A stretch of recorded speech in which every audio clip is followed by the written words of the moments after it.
Hello दोस्तों, welcome to my channel history classes for civil services. आज का topic Delhi सल्तनत और इसमें पहला टॉपिक होगा ममलुक शासक या गुलाम वंश। पिछले टॉपिक में हमने तुर्क आक्रमण के बारे में देखा था। उसके अगले चरण में हम दिल्ली सल्तनत की स्थापना और उसके सुदृढ़ीकरण के बारे में चर्चा करेंगे। इस अवधि में उत्तरी भारत पर जिन शासकों का अधिकार रहा उनके लिए इतिहासकारों में मतभेद है। उन्होंने विभिन्न नामों का प्रयोग किया है। आरंभ में उन्हें दास वंश का नाम दिया गया क्योंकि इस वंश का प्रथम शासक कुतुबुद्दीन ऐबक एक दास था और इल्तुतमिश और बलबन जैसे शासक भी दास रह चुके थे। परंतु दास वंश के नाम पर यानी गुलाम वंश के नाम पर कई इतिहासकारों ने आपत्ति की है। कारण क्या है? कारण यह है कि शरीयत में एक दास को शासक बनने के लिए सक्षम नहीं माना गया है। अतः दास शासकों के समस्त वंश की कल्पना ही अनुचित है। कुछ इतिहासकार ने इन शासकों को इल्बरी वंश का नाम दिया, परंतु सभी शासक इल्बरी जाति के तुर्क नहीं थे। हमें जानकारी है इस बात की कि जो कुतुबुद्दीन ऐबक था वो इल्बरी तुर्क नहीं था और बलबन तथा उसके वंशजों का इल्बरी तुर्क होने पे संदेह है। अतः इस नाम की भी मान्यता प्राप्त नहीं हो पाई। अजीज अहमद ने इन शासकों को दिल्ली के आरंभिक तुर्क शासकों का नाम दिया है। उनके अकॉर्डिंग इसे वंश का नाम देना अनुचित था क्योंकि ये तीनों एक ही परिवार के नहीं थे। कुतुबुद्दीन ऐबक, इल्तुतमिश और बलबन तीन अलग अलग परिवार के थे। जैसे ऐबक हो गया, इल्तुतमिश और उसके वंशज हो गए जिसमें रजिया सुल्तान है, फिर बलबन और उसके वंशज हो गए। तीन अलग अलग परिवार के थे, इसलिए उन्होंने किसी एक वंश का नाम सुझाना इसमें उचित नहीं समझा अजीज अहमद ने। अंततः लास्टली हबीबुल्लाह द्वारा प्रस्तावित नाम मामलुक शासक ही स्वीकृति पा सका। हबीबुल्लाह ने मध्यकालीन मिस्र के इतिहास से उदाहरण लेकर यह नाम दिया था। वह दास सेना नायकों द्वारा स्थापित वंश को ममलुक वंश का नाम दिया गया था। शाब्दिक अर्थ में ममलुक का अर्थ क्या होता है? शाब्दिक अर्थ में ममलुक का अर्थ है मालिक के ठीक विपरीत। परंतु मालिक यानी ममलुक और दास में एक अंतर था। मालिक के ठीक विपरीत यानी मालिक के विपरीत गुलाम हो सकता है, विलोम शब्द में देखें तो। वैसे ये मामलुक शब्द था, लेकिन ममलुक और दास दो अलग शब्द हैं। इन दोनों के मतलब में थोड़ी अंतर है। जो दास है वो जन्मजात दास होता था, लेकिन ममलुक के साथ ऐसा नहीं था। ममलुक जो था वो स्वतंत्र माता पिता की संतान थी और जन्म के साथ भी वो स्वतंत्र ही था। वो बाद में जाके गुलाम या दासता को ग्रहण करता है। इस प्रकार 1206 से 1290 तक भारत पर शासन करने वाले शासकों को ममलुक नाम से संबोधित किया जाने लगा। तो जिसे हम गुलाम वंश या स्लेव डायनेस्टी या फिर दास वंश के नाम से जानते हैं, उस वंश को मान्यता प्राप्त, जो मान्यता स्वीकृत नाम है उस वंश का, वह है ममलुक वंश, ममलुक शासक। और इन शासकों में हमें पढ़ना है कुतुबुद्दीन ऐबक, आराम शाह, शमसुद्दीन इल्तुतमिश, रुकनुद्दीन फिरोज शाह, रजिया सुल्तान, मोइनुद्दीन बहराम शाह, अलाउद्दीन मसूद शाह, नासरुद्दीन मसूद शाह, गयासुद्दीन बलबन, मोइजुद्दीन कैकोबाग और इस वंश का अंतिम शासक कैमूस। तो हमें मेंस पॉइंट ऑफ व्यू से कुतुबुद्दीन ऐबक को देखना है। इसके समक्ष चुनौतियां क्या रही, इसने उसका समाधान कैसे किया।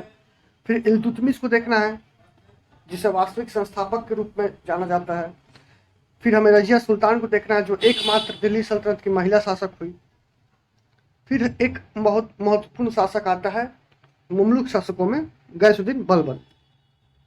इन 4 या 5 शासकों के बारे में हमें विस्तृत चर्चा करनी है। तो पहला शासक है कुतुबुद्दीन ऐबक।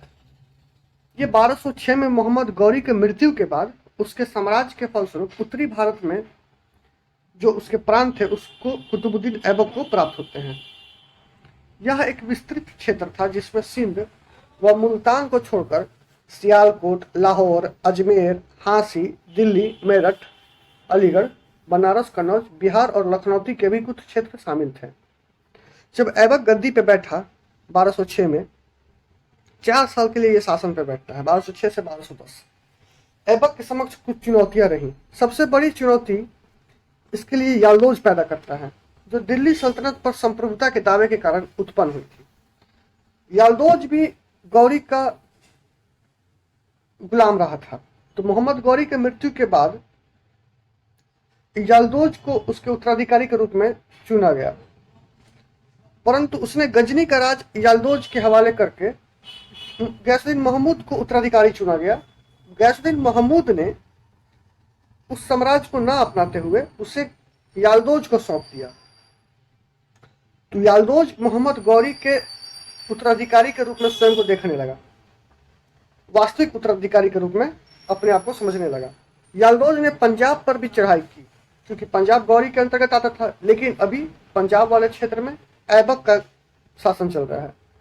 तो यल्दोज समझता था कि कुतुबुद्दीन ऐबक मेरी अधीनता स्वीकार करे, और इसी प्रकार के वो उपहार ऐबक को भेजता था, जिस तरह का नजराना कोई बड़ा शासक अपने अधीन के शासक को भेजता था, इस तरीके के उपहार भेजता था। तो ऐबक के समक्ष यल्दोज एक चुनौती के रूप में था। ऐबक की दूसरी समस्या क्या थी? सीमांत, पूर्वी सीमांत, बंगाल, लखनौती का क्षेत्र। बंगाल का क्षेत्र बख्तियार खिलजी के द्वारा जीता गया था, परंतु उसकी हत्या अली मर्दान ने कर दी थी और स्वयं सत्ता पे अधिकार कर लिया था। जब बख्तियार खिलजी मर गया तो अली मर्दान गद्दी पे बैठ गया था। कहाँ? बंगाल के क्षेत्र में। अली मर्दान के विरुद्ध मोहम्मद शेरा ने विद्रोह किया और उसे कैद कर लिया। अली मर्दान को मोहम्मद शेरा ने कैद कर लिया। अली मर्दान किसी तरह दिल्ली भागने में सफल हुआ। उसने ऐबक से सहायता मांगी और ऐबक के आदेश पर अवध के गवर्नर कैमाज रूमी ने मोहम्मद शेरा को पराजित कर अली मर्दान को पुनः बंगाल का शासक बना दिया। इस प्रकार बंगाल पर दिल्ली का प्रभुत्व बना रहा। तो अली मर्दान दिल्ली के शासक के सहायता से वापस गद्दी पर बैठ जाता है। इस प्रकार बंगाल के क्षेत्र में भी अली मर्दान यानी दिल्ली का प्रभुत्व बना रहा। अब ऐबक को राजपूतों के विद्रोह की भी समस्या थी, उसे इसका भी सामना करना था, लेकिन इस क्षेत्र में वह निर्णायक कार्रवाई नहीं कर सका, क्योंकि 1210 में कुतुबुद्दीन ऐबक की चौगान खेलते वक्त मृत्यु हो गई। भारत में ऐबक की गतिविधियों के या शासनकाल को हम 3 चरणों में देखते हैं। एक 1192 से 1206, जब तक वो मोहम्मद गौरी के सहायक के रूप में कार्य कर रहा था। 1206 से 1208 के बीच में जब यल्दोज व कुबाजा से उसके संघर्ष चल रहे थे, और स्वतंत्र शासक के रूप में कार्य किया 1208 से 1210 के रूप में। कुतुबुद्दीन ऐबक का मूल्यांकन करें इतिहासकारों के दृष्टिकोण से, यह एक शासक के रूप में इसकी मूल्यांकन की जाती है।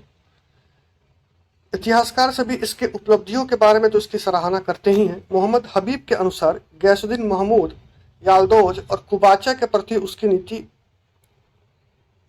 राजनीतिक कुशलता का प्रमाण देती है। हबीबुल्लाह के अनुसार उसमें तुर्कों की निर्भीकता और फारसियों की परिष्कृत अभिरुचि पाई जाती थी। उसकी दानशीलता के कारण उसे लाख बख्श भी कहा गया है। ऐबक के राजधानी के रूप में दिल्ली नगर का विकास भी किया गया। दिल्ली एवं अजमेर में मस्जिदों का निर्माण कराया तथा कुतुब मीनार का निर्माण कार्य भी आरंभ कराया, जिससे उत्तरी भारत में नए स्थापत्य शैली का विकास का मार्ग प्रशस्त हुआ।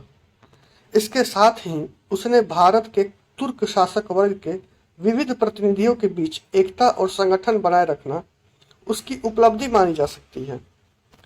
इसके बाद दूसरा शासक हुआ आराम शाह। ऐबक की आकस्मिक मृत्यु के बाद एक बार फिर उत्तराधिकार की समस्या उत्पन्न हुई, क्योंकि ऐबक का कोई पुत्र नहीं था। कुछ तुर्क सरदारों ने आराम शाह नामक नव युवक को ऐबक का दत्तक पुत्र घोषित कर शासक बना दिया, लेकिन अधिकतर सरदार इसके विरोधी थे। कुछ ही महीनों के संक्षिप्त शासन के पश्चात आराम शाह को हटाकर इल्तुतमिश ने सत्ता पर अधिकार कर लिया। ये था कुतुबुद्दीन ऐबक के बारे में, उसके मूल्यांकन को भी देख लिया हमने। अगले टॉपिक में हम इल्तुतमिश के बारे में समझेंगे। चैनल को प्लीज़ सब्सक्राइब करें और अपने दोस्तों में शेयर करें। मिलते हैं नेक्स्ट क्लास में। Thank you so much.